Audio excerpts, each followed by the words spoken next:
back to WXUT 88.3, Toledo's only alternative, and this is AJ with the Plexi Film Show. And today we are going to be talking about the show, The Queen's Gambit. And today, if you guys do not know, this show is about an orphaned. At the tender age of 9, prodigious introvert Beth Harmon discovers and masters the game of chess in the 1960s of USA. But the child stardom comes at a price. So that's what the generalized story is about. I genuinely love this show. Again, I'm sorry that I missed last week. I was not feeling good in any way, shape, or form, and I did not want to force myself to get ready in the day of instead of prepping up throughout the week like I usually did. And the fact that I didn't even have a graphic out on the day of was just embarrassing. I just was not ready. I had the show watched, just had nothing prepped. I had it finished last Friday, actually, not this past Friday, but the Friday before, had it finished. But I really enjoyed the show. I thought it was really good. It took me a minute or two to actually get into for a little bit. I do not know why. It took me a while to get into the show. But once I did, I really got into it, and I just was able to watch 2 to 3 episodes back to back to back. On average, I was watching 2 or 3 episodes per day throughout last week. I know one day, I think it was Monday, I watched 4 in one day. That tells you how dedicated I was. And then, school gets in the way, so it was on average 2 per day, so 1 in the morning, 1 right before bed, pretty much. Because each episode's at least an hour long, and I have 3 jobs, and I have, school on top of that. So it gets busy. But I still finished the show. I'm really glad I got to watch it. I was recommended this show since I've been here at college, and here I am the last semester finally watching it, and I'm about to graduate. So that's a little embarrassing on my end. I'm really bad at watching stuff since I've gotten into college. But that's why I started this show, was because I wasn't watching as many new stuff frequently, and this forces me to watch and do research about this stuff.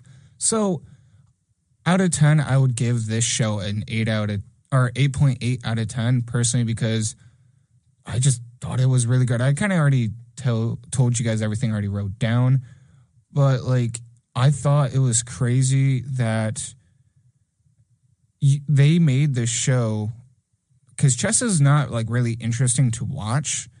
This show did really good at showing and how to make the show interesting. And the only one reason why it took me a while to get into the show, because it felt like no matter what, she just won. I know she wanted it to be the best, but it took so long for her to actually have a big struggle, like a big letdown, a big impact on her life. And sure, she already had the slight, addiction of the blue pills that she had from the orphanage as an adult. But it took until her mom, but even when her stepmom passed away, she still didn't really take a big toll on her until she actually lost. And it just took a while until there was an actual big problem going on. So that's why I gave it an 8.8 out of 10. But it was really nice to see a female protagonist rather than male dominant character. It's good to see something different. It's good to have a woman in power for once. We don't really see many women power driven movies and movements or shows. We don't really see many of that anymore, and we need to bring that back. IMDb gives the show an 8.5 out of 10. This person, Superman fan 13, wrote this review. I actually didn't really have any plans on actually watching The Queen's Gambit when I first saw the trailer. When I was recommended this show, when I was recommended by by one of my teachers. So yeah, that tells you. Then I couldn't stop hearing about it, how good the show was, by just everyone, and saw all the award nominations. It's gotten so... I figured I'd give it a chance. I'm so glad I did. I never thought of a series based around chess would be entertaining. Again, usually when I find these reviews, I try to find them very close to how I felt about it as well. I couldn't stop watching it and ending and binging all 7 episodes over one weekend. Man, he finished them quicker than I did, because the weekend is 2 days, so it took me 5 days. So he did a good job, or they did a good job. Anya Taylor-Joy deserves every bit of love she received for her job in this. I agree. My first and only thing I saw her in was in The Witch, and then seeing from that movie to this is a big jump of progress in her life. Like, I think she did really good portraying this character.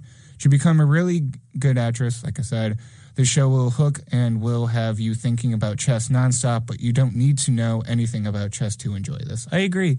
I thought I was going to learn like a lot more. I mean, I learned some more things. Like, I didn't know there was like when you're going to lose, I didn't know you push your king over. I didn't know that was a thing. I thought it was just a stalemate and you just pushed it over. So that's what I learned. But again, I learned a few things from the show and I thought it was really interesting. But yeah, that was IMDb's rating from this guy or person. So yeah, we're going to move on to some of the themes that this show dives into. It's a long list because someone asked, I was talking to someone about the show and they're like, what would you describe it? And I heard others that seen the show. They're like, oh, a thriller, a mystery. I'm like, you know what? Same here. I'll give it a thriller mystery, but it didn't really seem either of those things. It didn't really seem like a mystery or much of a thriller. It seemed more like a coming to age, and I looked up the list of things that some person described this show as, and it was coming of age, and I was like, yes, because you don't really see many coming to age films anymore, and if so, they're not really done well. So seeing this really, really boosted my thing of coming to age. So the themes were talent, ambition, addiction, dedication, success, discrimination, belonging, coming of age, friendship, and mentorship. So obviously, Beth has the talent of being able to understand chess and understand it a lot quicker than most people at her age. So she was able to retain it better than most people. She had the ambition because she had nothing else to work for. So once she realized she was good at something, she had the ambition to do it, and she had the dedication, and she got addicted to winning. She loves winning, and you hear that throughout the whole show that she has an addiction to the show or this stuff that she has. She loves winning, so that's part of the success, and being the world champion. That's what she wants to get, is being, the world champion.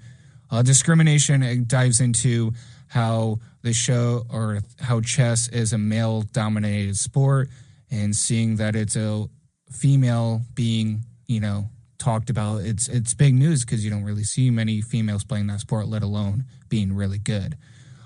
So you really see that discrimination throughout the whole show. And then she gets also a sense of belonging of chess. She feels connected to this, the community of chess. We already talked about coming of age. You see her going from a young girl learning how to play chess to she's the best in the world. You see her friendship, aka one of her friends at the orphanage. You see her get connected to that, and then you got mentorship was Mr. Scheibel. So you got all of those themes all into one mix into this show. We're gonna dive into the impact of this show as a whole, especially with chess as a sport and the film industry. So we're gonna start with chess. It was most people didn't really care for chess, and I feel like it was the lowest of low. Chess has kind of died. Like, even growing up, I never really see chess much growing up until I got to high school. But chess, like the interest of chess has gone up, increased like crazy. There was just they made chess seem more mundane and interesting. They made it more fun and interactive in a cinematic way.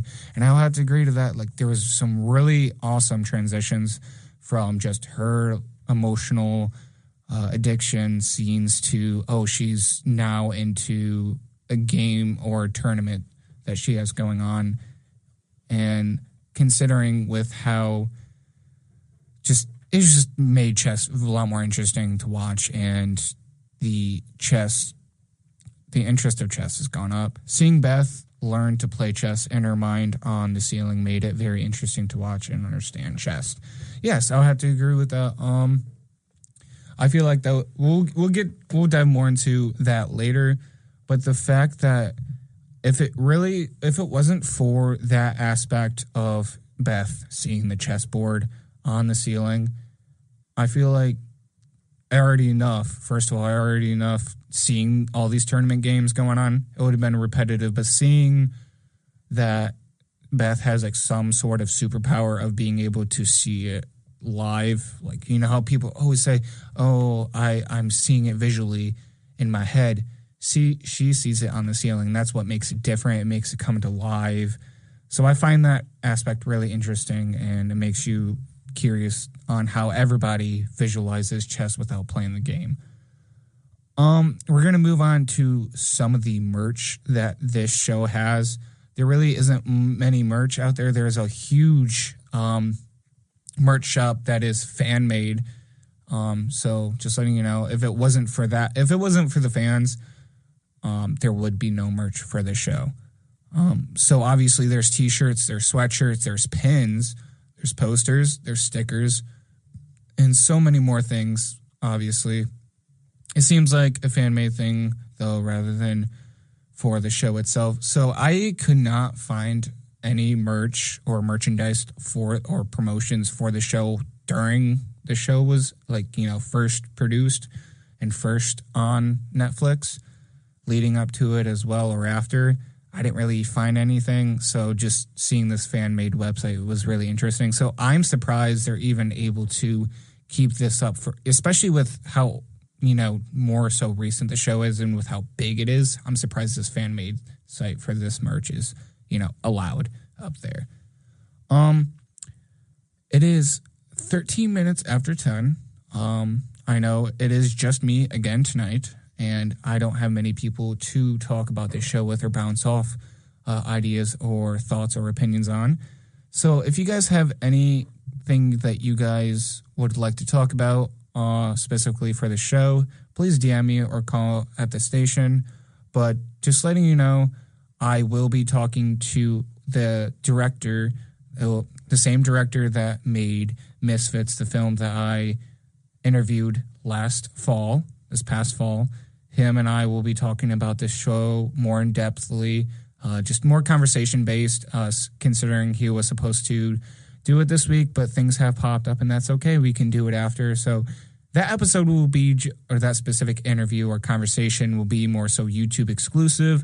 So I'm just letting you know on that. When that will come out, I'm not entirely sure, but keep an eye on the socials to see that. But in the meantime, I want to put you guys back on the amazing soundtrack of The Queen's Gambit. I hope you guys enjoyed this little conversation. We're going to come back to the weather and theories and some of the news that happened throughout the week. All right, this is AJ with the Plexi Film Show, WXUT 88.3, Toledo's only alternative. Enjoy the amazing soundtrack of The Queen's Gambit. Hello, everyone. Welcome back to WXUT 88.3, Toledo's only alternative. This is AJ with the Plexi Film Show, and today we are going to be continuing to talk about The Queen's Gambit. But before we do that, we are going to dive into some of the weather. So starting with tomorrow, Monday, it will be high of 43, low 27 with 11 miles an hour winds. Tuesday, you got high of 50, low 36 with 3 to 8 miles an hour winds. Wednesday, you got high 58, low 46, and it'll be cloudy all day. Thursday, it's high 69, low 32, chance of rain and be cloudy all day. Friday, it's high 42, low 25, you get sunny and hopefully clear skies. Saturday, you get high 47, low 32, it'll be sunny and cloudy all day. It'll be sunny in the morning and afternoon, and it'll be cloudy in the evening. Sunday, you got high of 56, and it'll be mostly sunny. So yeah, that's the weather for the week. I hope it's not too bad. The wind miles an hour is definitely lower than the past 2 weeks, so hopefully it stays that way. Hopefully this summer weather comes in quicker than it is late. We need the spring weather, so I think this is kind of nice. We've got the rain tonight going on when I was walking into the station. But yeah, spring's coming, so is the summer. We're going to be moving on to the news. We got a lot since I was gone for last week, for technically almost 2 weeks. So it's a lot, but not too much. But it was a decent amount. We had the Oscars, obviously, so we got a lot there. We had a very important person that sadly passed away, and we'll dive into that. Starting off with a little happy news, we got Minecraft World opening in 2027. We got Dan TDM and multiple other Minecraft YouTubers helping out make this Minecraft/World amusement park come to life. Hopefully, it will open in 2027. I saw some pictures on Twitter, and it looks interesting. The reason why I say it's confirmed is because it was also posted on the Minecraft main account. We'll be moving on to the second news of the night, which is a little bit more sad. Chuck Norris has sadly passed away. So rest in peace to him. He was a great, great guy. Hopefully you guys enjoyed many, many movies of his, just like me. Moving on from there, sad news, sadly, there. Hopefully the rest of this will be more happy news for you guys after hearing that news. 16 years ago since Diary of a Wimpy Kid was released. I think that's crazy because it does not seem that long ago since this movie's been released. I felt like it just came out and I watched it in theaters with one of my earlier best friends, which is crazy. Incredibles 3 was announced to come out June 16th, 2028. I think it's crazy that movies, TV shows, or even video games are announcing their release date 2 years in advance or a year and a half. I feel like you should not announce the release date unless if it's about to be released. Personally, I would say at least give it 3 months. I feel like that a year, almost 2 years is way too ahead advanced because then the creators feels forced to get it done by that date, while usually when films, movies, or video games have their release date 3 months until it's released, they're like, we're finishing up, we know we're almost done, we're almost ready, here's 3 months to get it, like, you know, fully actually done, like, we're almost done, it's about to be out for you guys, instead of, all right, we're starting now, this is the release date, because that's what it feels like with that far in a gap, and it just feels rushed to me. Life is Strange reunion soundtrack list has been released. Same with the game, will be released in about a week now from today. I'm really excited, but sadly, I hope, crossing my fingers, I have the money by Friday to pre-order the game, or if not, buy the physical version at least. I don't care either way, just want to buy the physical game. Invincible Season 4 was premiered. I've not watched or seen any of the show, but hopefully, I'm pretty sure it's the last season if I remember correctly. Joji embraces Filthy Frank roots in his tour promo, which is big and exciting considering I was a big Filthy Frank fan, and it was always a back burner on him. It was always like he was embarrassed by it, and now I feel like he is actually embracing it, like, hey, as a success rather than embarrassment. I personally don't care for most of Joji's songs, but there is some I do like, but not my type of music, and that's okay. He's talented, I can tell you that much, but not my taste. Sinners have won 4 Academy Awards at the Oscars, aka Best Actor, which was Michael B. Jordan, Best Original Screenplay, Best Cinematography, and Best Original Score. Evil Dead 2 was released 39 years ago, which is crazy because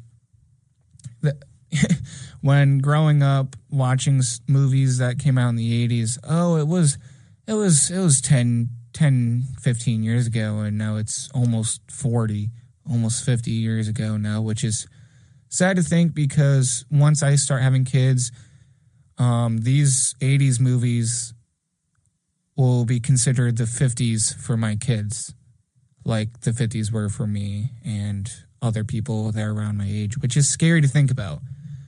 Markiplier went to red carpet at Oscars. He missed it because he was supposed to walk in it. He just got put in the wrong. He just got lost, which is a personal thing of mine. I am very bad at directions and knowing the layouts of buildings. So I get it, Markiplier. I get it, but he still got to go, which is really cool of him. They were very nice and told him where to go from there. K-pop Demon Hunters sweeps the animated feature and song wins, which is crazy to think about. Along with Stevie leaving Good Mythical Morning, we have hit Good Mythical Mornings 3,000 episodes, which is crazy to think about that they're at 3,000 episodes, considering that they didn't expect to be continuing to do this show to this day. So yeah, congratulations to them. And to, if for all the accomplishments I've said so far, I would say everyone here is doing wonderful and continuing from the list for any accomplishments. So proud of them. Rick and Morty pledges season 9 to have no AI slop, and it is made by real, authentic humans. Fortnite's Save the World story mode is going to be free to play finally after how many years? Took them long enough to realize that it's bad, so bad that, and no one's going to pay for how bad that thing is. So considering it'll be free, people will probably play it more considering how expensive Save the World was. I think it was like $20 when the game plays really bad. Supposedly, I heard. I haven't played it. So 6 years ago since COVID was declared into being the pandemic, which is crazy to think about because I remember when this was announced that it's been 6 years ago since that day. And I was like, guys, there's another sickness going around. And it was the same time as, the windstorms and whatnot. I'm like, guys, a lot of people are getting sick. Maybe there's going to be COVID 2, part 2.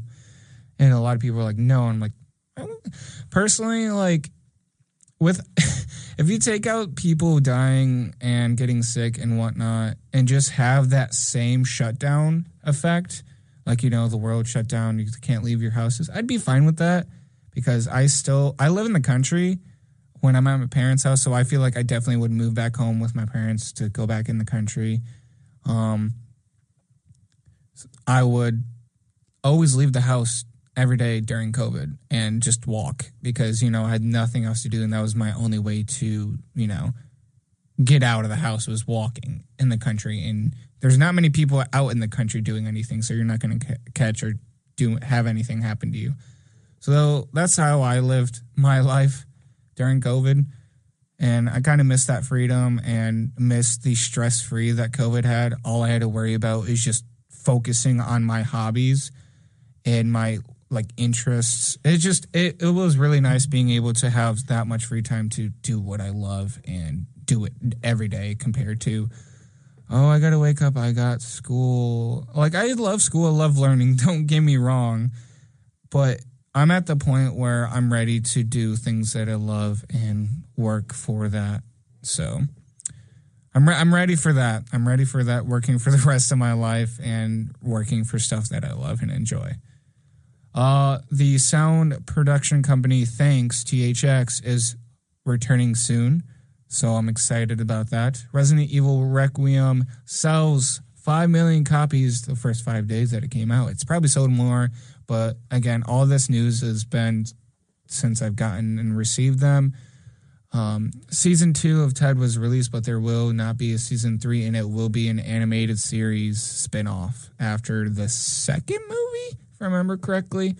But yeah, that's all the news for the entire week. It's crazy on how much news we had in the past 2 weeks. There's a lot more. There's a lot of drama. But with me covering the news that is more entertainment and updates, exciting news for TV shows, movies, and video games, here you go. I may not have everything, but this is just usually what I find, and I collect it and put it on I always add it to a list once I find something. All right. We're going to finally continue to talk about my Queen's Gambit. So we are going to be talking about my favorite character. I loved Mr. Scheibel. He was such a great character. He's a wonderful guy, wonderful dude. I don't know, just out of everyone, I felt like he had the most ambition and the most belief in Beth compared to everyone else in the orphanage, because that's all Beth had was Mr. Scheibel. But even himself believed in Beth more than Beth herself, which, hey, that's why Mr. Scheibel was strict on some things, giving her the hard truth on how things will work and turn out. Another favorite character of mine was Benny. Personally, it was like, I feel like out of all the characters that seemed the most helpful and the most kind and more if there was an actual real love interest, it would be Benny. I feel like they both, have the spunk for one another. They both are very similar in characters and personality-wise. They're both really smart. They're both very, in love with chess themselves. They both want to do really well in chess. So I think those two are my favorite characters, would be Mr. Scheibel and Benny. All right. You know the drill. BuzzFeed saved my butt. What character am I? I got Harry Beltic, which was one of the first characters in the story that is a friend of Beth that helped her out. At first, so the description of Harry Beltic was, at first you might come across as a bit important, but that's just because you get stuck in your own head sometimes, caught up in your own thoughts, but you have a big heart and care about others a lot, especially when they need your help. And that's one thing I do like about Harry himself, but I felt like he's a little too much. I feel like he's not really a romantic type. He's more of a caring type. He'll take care of himself, but I don't think he would fully love interest in someone. He'd be too shy if so. But he's a very caring character. Like, he put himself through a lot just to make sure Beth is okay. He did a lot of research for Beth and all the help for her, even though she's above him in chess knowledge. He still tried his best to help her out as much as he could. So that's...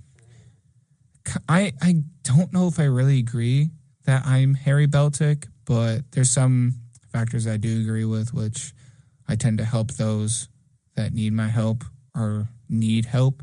So I try to help as many people as I possibly can.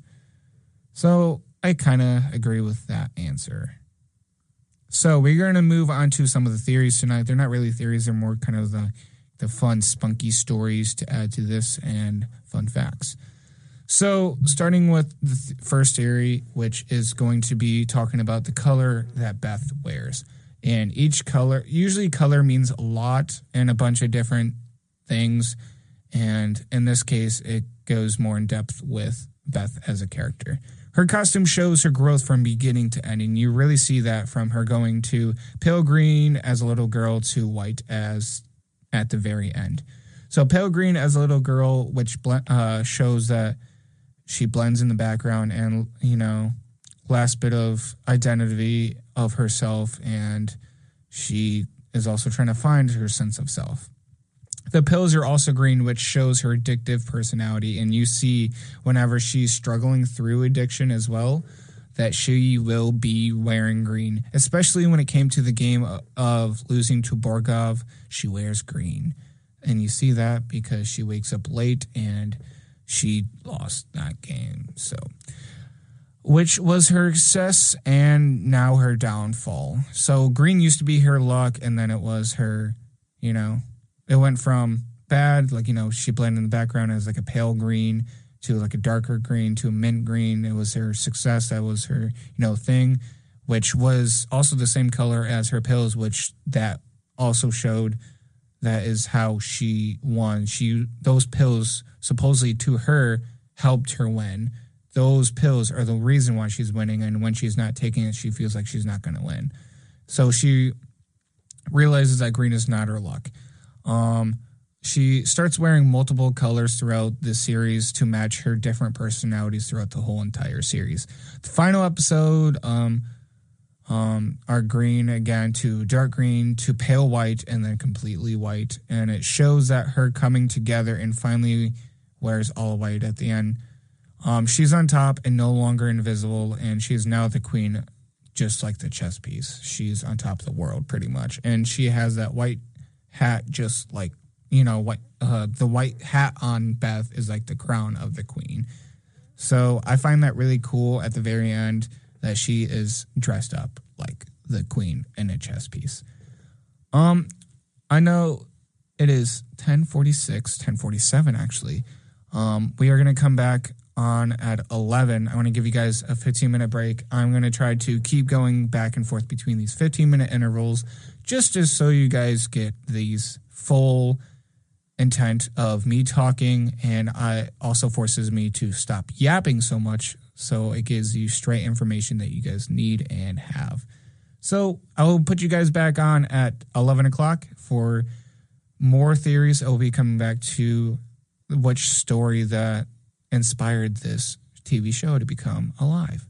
So yeah, I'll put you guys back onto the amazing soundtrack of Queen's Gambit. Enjoy. I'll be back on at 11. Whether you like to play pickleball or you're looking for your next internship, Juice House's inaugural Toledo Pickleball Classic and Career Future Expo is one you cannot miss. Free food and drinks along with bouncy houses, kids clinics, food trucks, and more. Mark your calendar for Saturday, April 11th. For more information, ToledoPickleballClassic.org. Again, for more information, visit ToledoPickleballClassic.org. Hello, everybody. Welcome back to WXUT 88.3, Toledo's only alternative, and this is AJ with the Plexi Film Show. And today we're going to be continuing to talk about Queen's Gambit. And we're going to be actually moving on to the next theory for the night, which is, where did this story come into place, and is it inspired by a true story? Well, I can answer that. Yes and no. Well, short story short, yeah, you know what I mean. Short story short, yes and no, because it is the show, Queen's Gambit is based on Queen's Gambit, the book. So, obviously, it's about a book, but the author himself, which is Walter Tevis, wrote the book, and usually his books include some sort of inside of his own life into his books, as in usually anyone with the arts in general, film, TV, video games, audio, just books, art, everything with the arts, there's usually a story about their life and this stuff.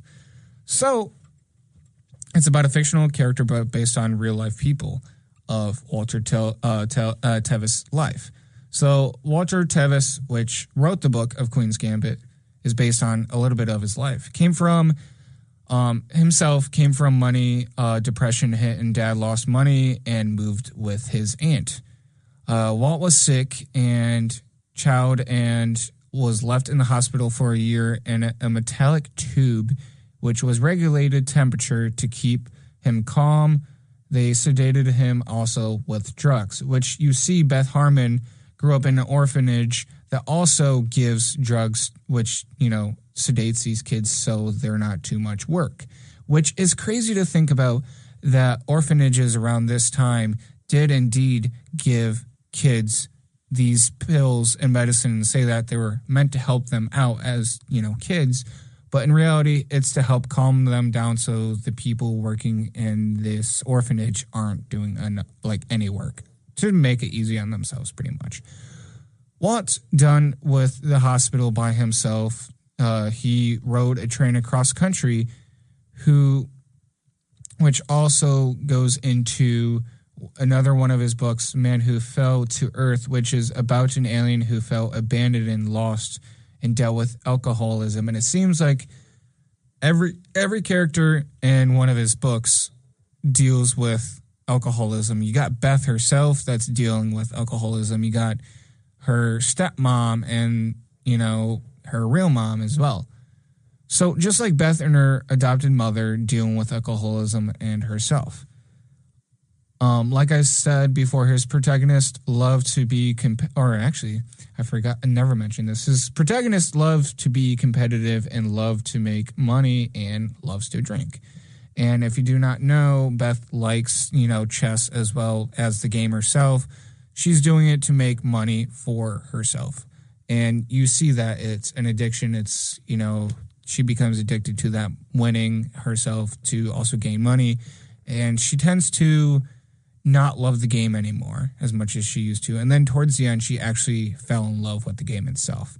Overall, the characters are always really smart, but dumb decisions, always do dumb decisions. So all the characters also feel very isolated, and the books feel kind of like the author's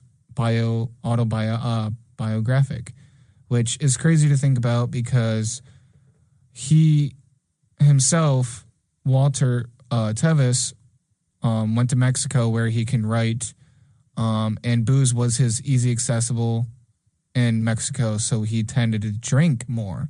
So that's where the alcoholism comes into place in his characters that, he writes about. He also then moved to Athens, Ohio, and taught at Ohio University, which is crazy to think about because, WXUT, Toledo's only alternative in Ohio. So I think it's crazy that, a famous author that also turned into a show adaptation of the book. I just think it's pretty cool either way. And one of the teachers there, Walt's, was also Walt's chess partner, which is so cool to think about. He stopped writing and drank a lot and just drank every single day of his life. Just like Beth in the show, she gets to a point where she lost the game and she realized, well, this is not meant for me anymore. Chess is not that high anymore. It's not what I want anymore. And she's like, I'm not good. It's not worth my time. And just started drinking a whole crap ton. And she went on a downward spiral. Her makeup changes. Her wardrobe changes. You got so much going on. He then found a woman who he loves and began writing again. When Beth had the idea of where she could have been the best at something, she could have been the best chess prodigy, but the orphanage made her stop playing, which was another part of her downfall of where she just didn't want to do it anymore because she was forced not to. When she spiraled that she isn't the best yet, she spirals out into drinking and addiction. But couldn't have been possible without the author who struggled with addiction as well. So think about this. If the author himself didn't go through addiction, there wouldn't be an addictive character that also went through the same thing as him. No, not true, but Walter's life is all over the page of his books. So technically it's not inspired by a true story because they're not word for word into his life, but they're inspired from events in his life. So we're going to move on to the story of why Beth, sees chess pieces on the ceiling in Russia without the medicine. Because that is one of my questions. She went from, relying on these pills, to make her do well at chess. And they were also a way for her to see these visions on the ceiling as well. Well, normally she can only see them, when she takes these medicine. This time she doesn't. And, why is that? The medicine helps with the anxiety as well as seeing these chess pieces. So they were pretty much anxiety, they suppressed it pretty much. So it gained her confidence. It let her clear her head. It also helped her, visualize these formations. What she thought she could never do without the medicine. The reason that she is able to see these pieces, like I said, is that she's grown enough as a person to even, be able to calm herself down. And that's why she was able to quiet the voices out of her head and self-doubt in her mind and block out the outside distractions to see these chess pieces without the pills. So pretty much she had to grow an adult brain or a more mature brain, I should say, to help calm herself down without medicine. So I find that really cool and makes, a lot more sense. Even though I kind of figured it was that, but I also at the same time was like, why is she seeing these pills, chess pieces? Is it the pills? What are in these pills? But, just something to think about, and that answered my question. Again, I think it's really crazy that this show is inspired by a book. I didn't know there was a book called Queen's Gambit at all, but when watching the show or looking up the show, I'm like, this sounds like a book title. Queen's Gambit sounds like a book title. Even though, it's a chess move, obviously, but it, as a story, sounded like a book. So I didn't look it up because I felt like, when it comes to shows or any media you want to dive yourself into, don't do research other than who's the author, and that's it. And even then, that will go too much if you fall into a rabbit hole of, interviews and answer. Usually those interviews answer questions that can spoil the story for you. So we are going to be moving on to the fun facts for the night. So there are 7 episodes in the show. For those who do not know, it only takes 7 pieces or 7 spaces a pawn takes across the board to become the queen, which also shows Beth's adventure from going from a pawn to a queen, aka the best chess player in the world, which is so cool because when I was looking up the series, just, guesstimate how long I need to time this out to watch and finish this show. So I was like, okay, I'll give myself 2 weeks. It's 12 episodes, 2 episodes per day. It'll get 2 weeks sounds enough for 12 episodes. I thought it was going to be 12 episodes for some reason, but it was only 7, so it made it even easier for 2 weeks. So I finished it in 5 days, 2 or 3 episodes a day, and I was done. So that made it quickly. Another fun fact is an all-white coat, trousers, and an all-white hat represents the queen, and the wardrobe specifically was designed by Gabrielle Binder and Anya Taylor-Joy. So throughout the whole series, Gabrielle Binder is, the wardrobe designer of Beth, and occasionally Anya Taylor-Joy would chip in and help design these outfits as well. The chess moves on the board, the chess moves on the show was all choreographed by chess consultants themselves, which is really cool to think about, that these pieces were not just animated, but also moved in real time to show, how they were moving on the ceiling, and that they're real chess moves and chess, just realism compared to having AI and guesstimate fake stuff. They try to make this as realistic as possible, and that was one way to do it. Alma makes our mistakes name for Benny and says Bobby, which is a nod to Bobby Fischer, which is real life child prodigy and 11th chess champion in the world, which is really cool to think about, which is, what that character is based on. So if you think about it, Benny himself was based off of Bobby Fischer, but they're also saying that Beth herself was based on Bobby Fischer as well. Again, that explains why they're very similar and why they both are very good at chess. So Beth is always surrounded by men, but the most powerful in the room, just like the queen chess piece, is herself. The chessboard that Beth visions, it's always Mr. Scheibel's chessboard. I think that's really cool. I didn't really think about that when I first saw this fun fact or even the show. I never thought about the type of chessboard that she's visualizing, but the fact that it is Mr. Scheibel's chessboard, which makes me sad that she didn't really think about Mr. Scheibel that much throughout her career of being a chess champion. And she starts, finally contributing her life to Mr. Scheibel once she realized he was dead.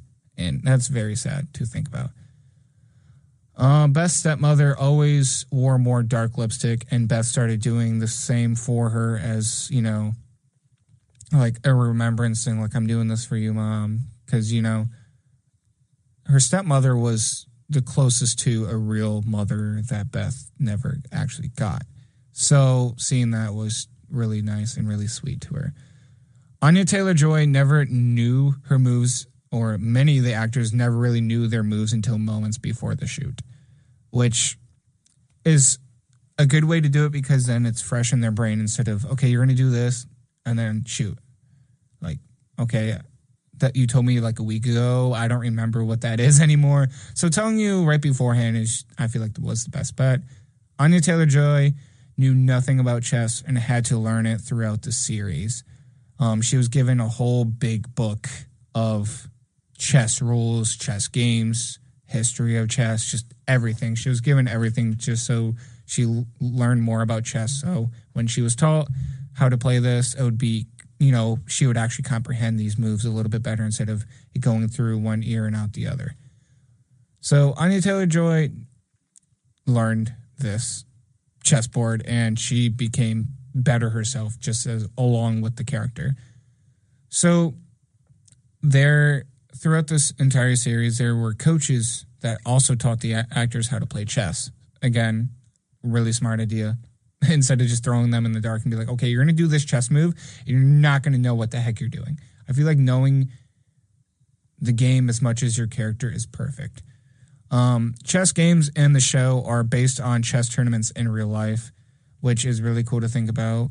And I'll dive more into this into behind the scenes because a lot of the stuff kind of correlates to one another, but we'll get there. Talking during the games of chess is a big no-no in chess as a bad sportsmanship, and you really see a lot of talking during these tournaments, but not a lot, but more than usual, which is another thing. Like, why did they include that if it's a bad thing? But think about it. It's a story. It's fiction. Obviously, they're going to do more fictional things for stuff like this. But yeah, just like how the games and this series and this TV show series never goes as quickly. Obviously, they demonstrate that by telling the times, but with how fast they're showing these moves, they're never going that quick. Each game is 5 hours, 2 to 5 hours on average, and they take at least a good 10, 20 minutes per move. So there's a lot more thinking in chess than quick actions. Obviously, the quick actions are to make the show more engaging because I don't think you're going to sit there and look at these characters think for 10, 20 minutes. No. It wouldn't be as interesting. Most of the scenes were shot in the capital of Germany, Berlin. So that's cool.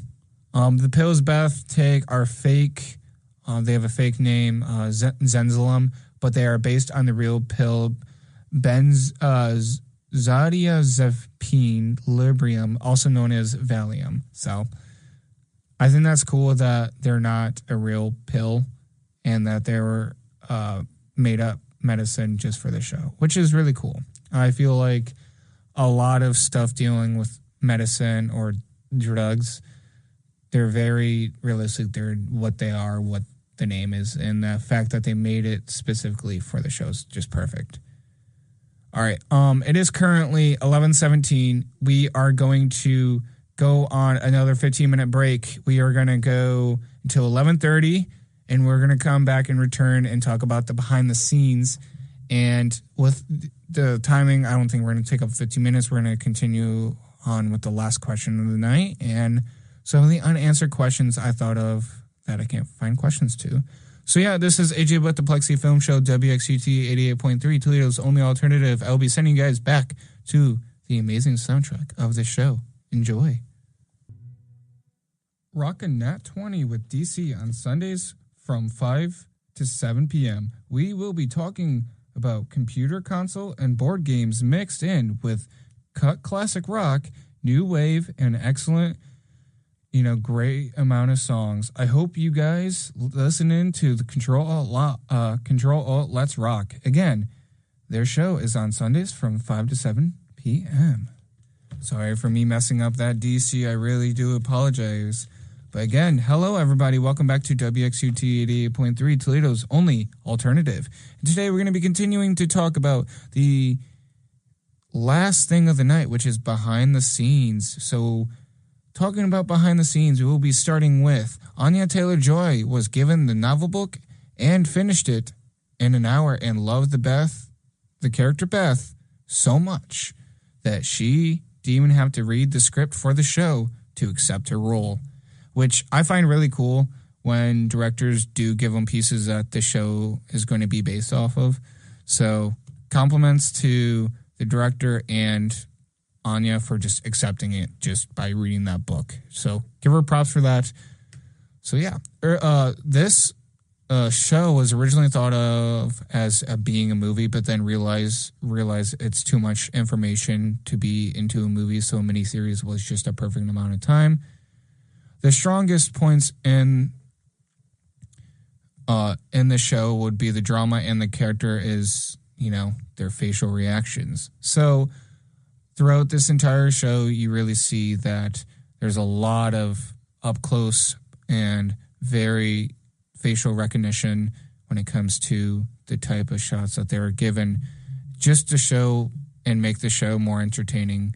Because think about, like I said before, chess isn't really one of those things that is the most entertaining to watch.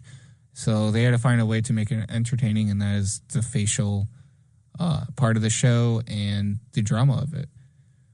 Sometimes Anya would go through 5 ages, aka 5+ wigs a day, and she originally thought about dyeing her hair for the show, but then realized that would be too much, and there'd be it's just too many different styles of hair and different types of red hair shades to the point where it would damage her hair.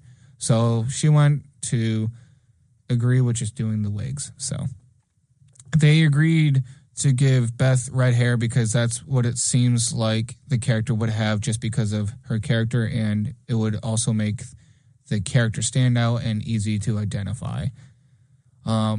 They wanted someone to be engaging and wanted someone that where you go that you want to know this person more, or you want to know this character more, or you want to know this actor more. That's what they wanted for Beth, they wanted for the actor for Beth, and that's where they chose Anya Taylor-Joy. Anya and Moses, aka Jolene, had a really great bond on the show, just like the actor for Beth's stepmother. They both had really great, relationships throughout the entire show.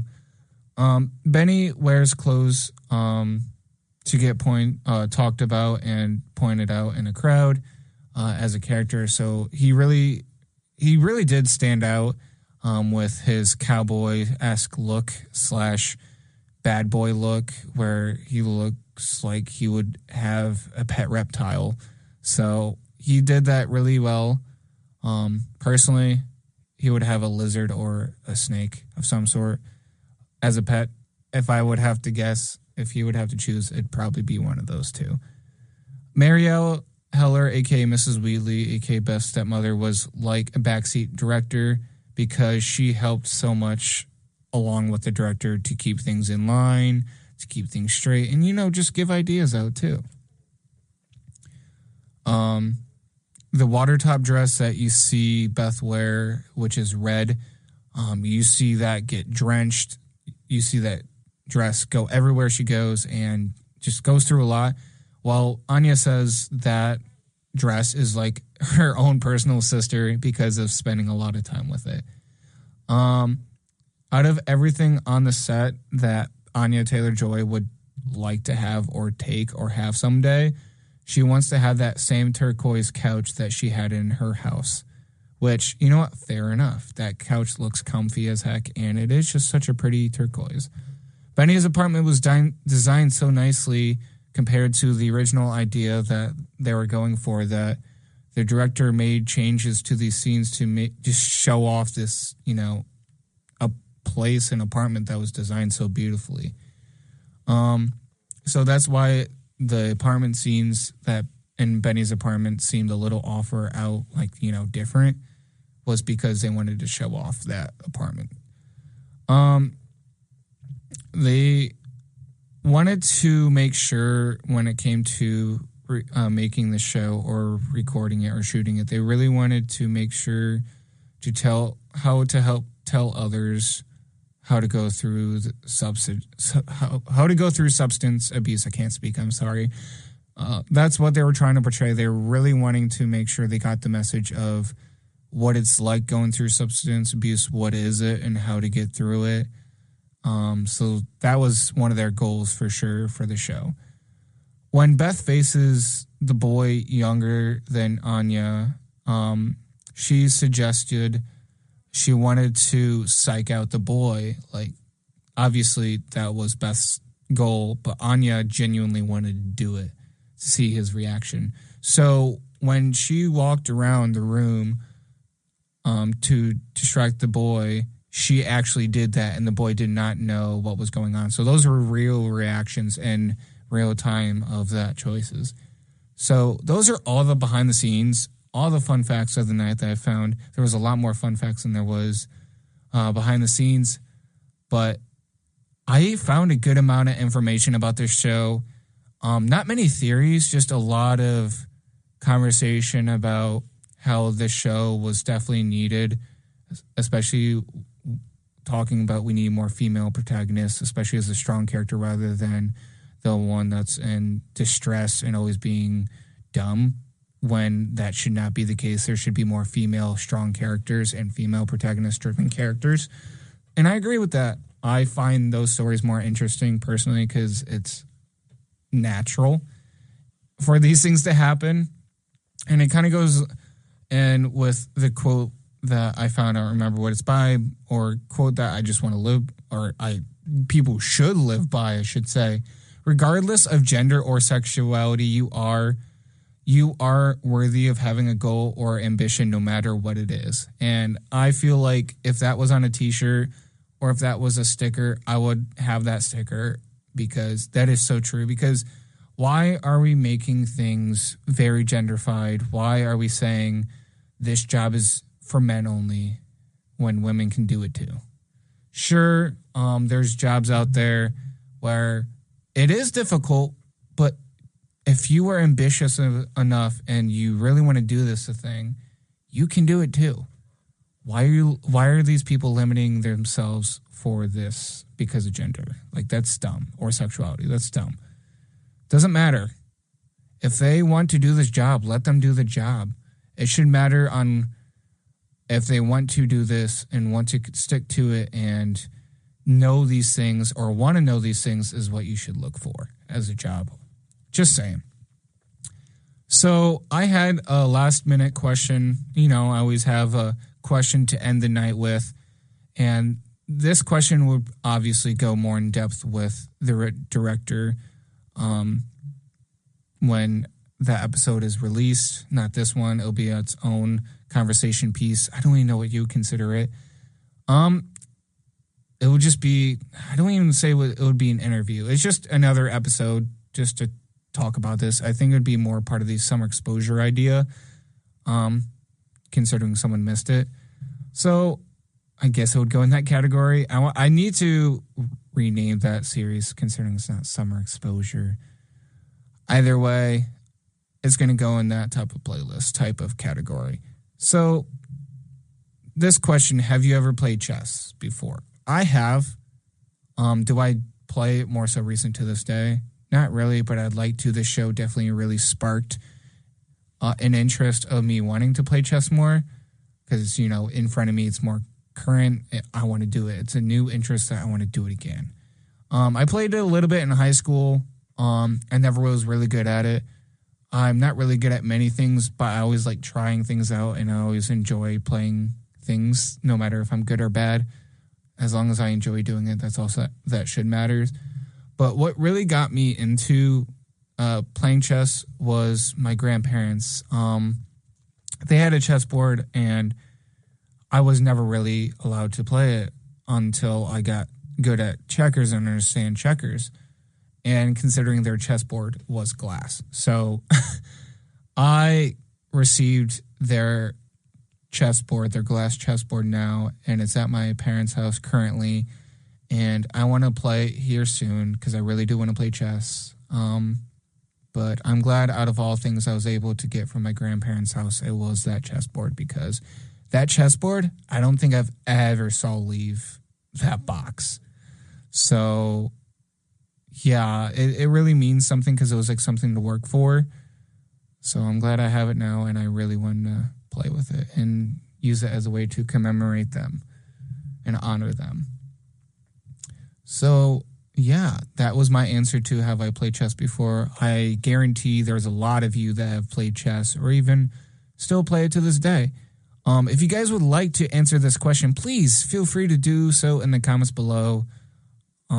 Either on Spotify or YouTube, or even DM me. Let me know if you're listening in right now. DM me on Instagram or call in the station, because the studio line is 419-530-4455. Again, the studio line is 419-530-4455. If you'd like to call in and let me know on have you played chess before, there you go. But either way, let me know in the comments below or DM me on Instagram at the Plexi Film Show. I hope you guys are enjoying this show so far, considering we do have the last 20 minutes of the night left. So yeah, there's my story of how I play chess. Some of the unanswered questions that I thought of that I could not find answers for or haven't found answers for, which was, who is that Beth plays at the end of episode 7? And my guess was, considering it's an old man and face shape of the character, I thought it was Mr. Scheibel, considering with how excited she was. Maybe it isn't. Obviously, it's not him, but I really want to theorize that it is Scheibel. That would be cool. But we all know that it's not Scheibel, and we all know that it is just Beth as a character finally relaxed. She knows where she's at in life. She's the chess champion. She's honoring her success, and she's finally accepting that she enjoys chess as a hobby rather than a chore. So that's probably why she was really excited to face this person at the end. So I was actually very proud of myself for trying to come up with this question and trying to figure out the answer. But I did not find out an answer, but I kind of made my own theory about it, which was, why did the camera go from smooth on rigs, the camera is very smooth, which are usually by rigs, to handheld when Beth is walking to the chess tables in Russia?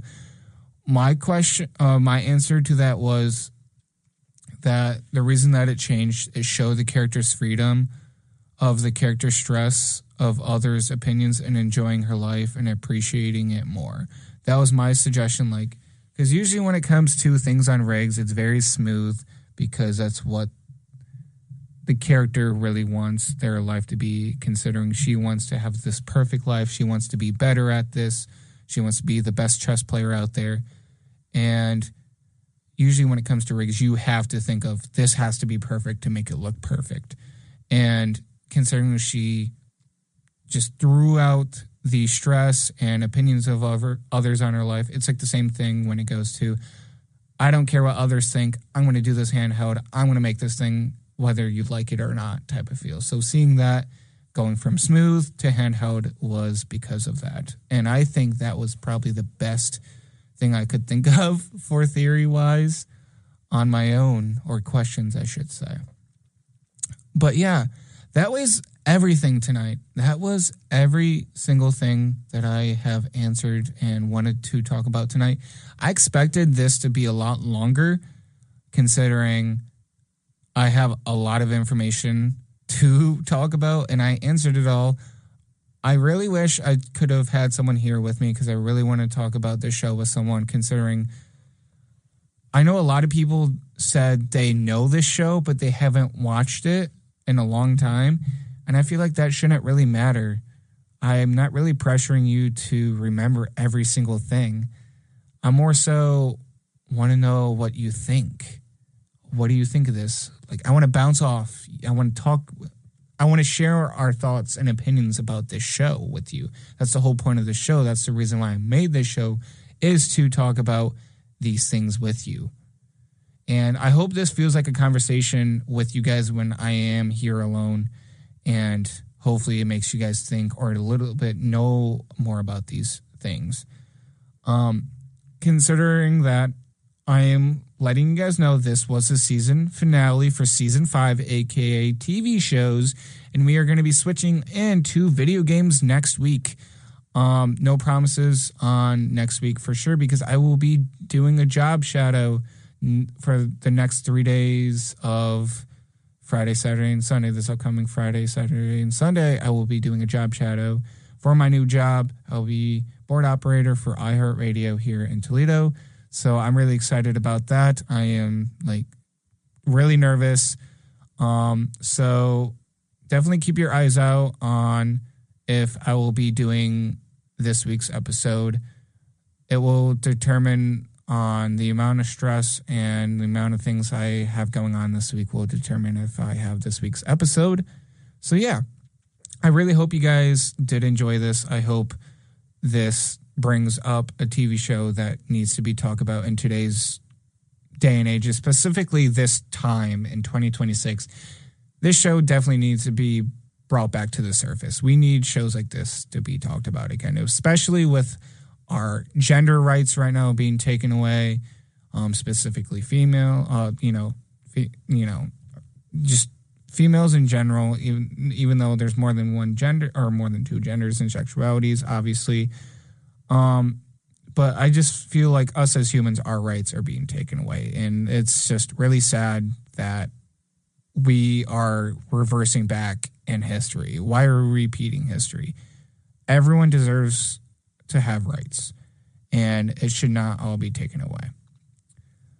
So please watch this show. It is definitely worth watching. If you don't like it, that's fine, but it is definitely worth your time. There is a great message about substance abuse and obviously a lot more than that. So yeah, I hope you guys enjoy this episode. We'll be switching to video games in the next season, and we'll be having our season premiere up soon. This is AJ with the Plexi Film Show, WXUT 88.3, Toledo's only alternative. And I'll be sending you guys back onto the Queen's Gambit soundtrack for the last 10 minutes of the night. Enjoy.